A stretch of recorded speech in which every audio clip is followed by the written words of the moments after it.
Welcome here. Let us show you a most recent poll, see if you can overcome this. Here is the poll: should there be a temporary ban on all immigration into the United States? How did you went on this one? Kindly tell us in the comment section below. Breaking: Trump economy continues soaring as U.S. adds 263,000 new jobs in April. With the 2020 election drawing nearer, President Trump's booming economy continues to soar, with the U.S. adding approximately 263,000 new jobs to the market during the month of April alone. For Trump, the thriving economy looks to be a major campaign pillar as he defends his presidency against a growing pool of would-be Democrat contenders. Now, with wages continuing to rise, unemployment falling to nearly unprecedented levels, and the job market growing exponentially, those seeking to oppose President Trump in the upcoming election face a decidedly uphill battle on economic policy. From Issues Insights. In the span of 2 days we learned that the inflation rate is below the Federal Reserve's target rate and that the economy created a surprisingly large 263,000 new jobs in April. This wasn't supposed to happen. Even before President Trump took office, then Fed Chair Janet Yellen was warning that the economy was dangerously close to maximum employment. Strong job growth going forward, she said in early January, could spark inflation.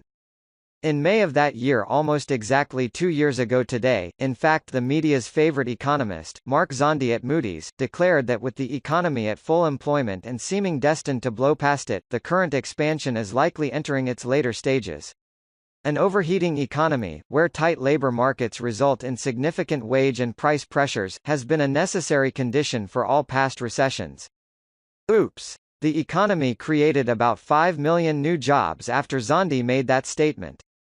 The expansion gained strength. And inflation is nowhere to be seen.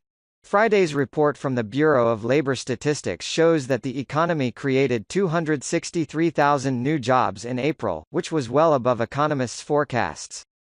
The unemployment rate, which is now 3.6%, is the lowest it's been since Richard Nixon was in his first year as president. Wages are growing, too. They were up 3.2% in April, marking the 9th straight month of 3% plus gains. As the White House Council of Economic Advisers notes, prior to 2018, nominal average hourly wage gains had not reached 3% since April 2009.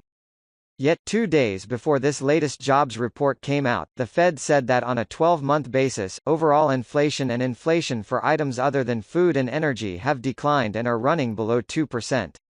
Not only has the economy shown no sign of slowing down, growth has been accelerating under Trump, which is remarkable given that he inherited an economy that had been slowing down in President Obama's last year in office, and that was already long in tooth as far as expansions go. The recovery had started 7.5 years before Trump took office.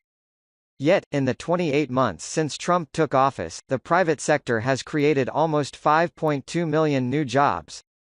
By contrast, in Obama's last 28 months in office, jobs in the private sector climbed only 3.2 million.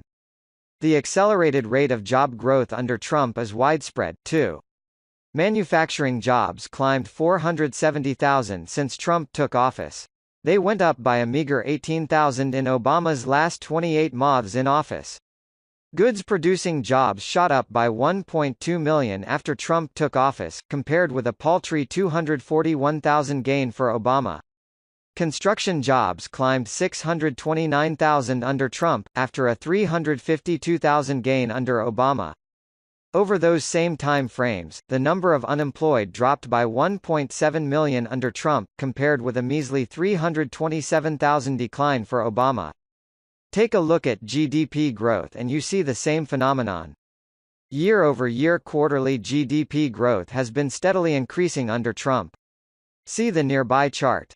John Mason, writing in Seeking Alpha, says this is remarkable performance, not only because the rate of growth increased, without 1 quarter of decline, for 12 quarters, but also because this period of expanding economic growth began 7 years after the economic recovery began. This, he says, is not typical behavior at all. One could argue, Mason went on, that this behavior points to the fact that the supply side of the economy is driving economic growth and not erratic or hit-and-miss demand-side economic policies. Mason has hit on the reason why mainstream economists are continually dumbfounded by the strength of the economy under Trump, while they were continually too optimistic about growth under Obama. They continue to rely on Keynesian economic models that focus on the demand side of the equation.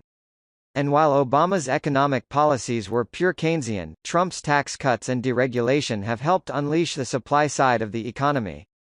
Given that bias, don't be surprised if mainstream economists continue to be surprised by unexpectedly good economic news under the current president. Contribute and participate with us in sharing and spreading the information to the peak of media. Kindly like, share and subscribe to our channel to get updates. Thanks for watching.